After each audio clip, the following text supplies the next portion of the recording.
interviews way differently than Rogan, Schultz, and Theo Vaughn. Well, all the podcasters that have had the president on now, they don't do their court gesture. They don't do it. They just, they suck up to him. Yeah. So the comedians that are podcasters that have had Trump on, they're not doing their job.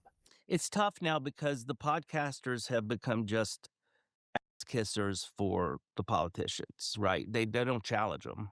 They just like, yeah, that's cool. All right, so it looks like classic hot take on media sellouts.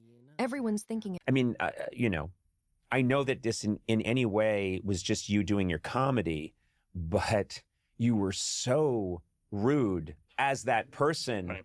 And it's hilarious because I don't think anyone's talked to, certainly a sitting president, or even in this time, no one's talked that way. Well, all to the a president. podcasters that have had the president on now, they don't do their court gesture. They don't do it. They just, they suck up to him. Yeah. So the comedians that are podcasters that have had Trump on, they're not doing their job. Yeah.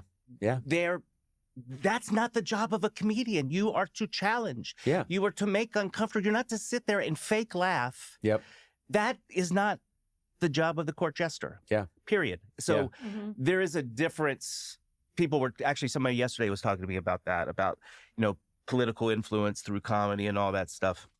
I'm more interested in the comedy first.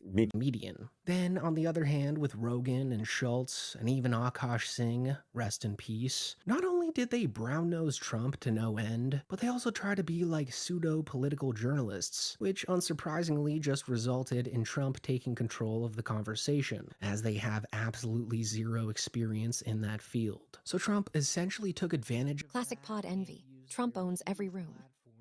Of course, these hacks never even dared to bring up something controversial for Trump like the Epstein files. Because A, they were way too scared to, B, because Trump would probably get all butthurt about it, and C, is because Trump's team probably gave them a list of things to talk about with him, which is most likely the case, and speculating motives like a conspiracy thread. No receipts. Free speech. They're meant.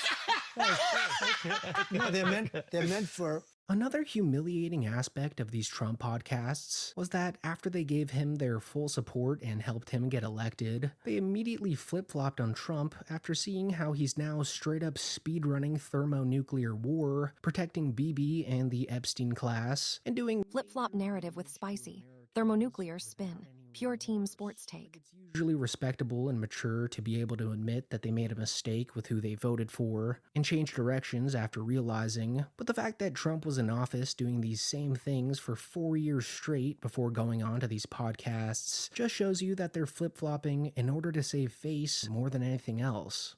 I'm politically homeless. I've always been I've been politically homeless for a long time.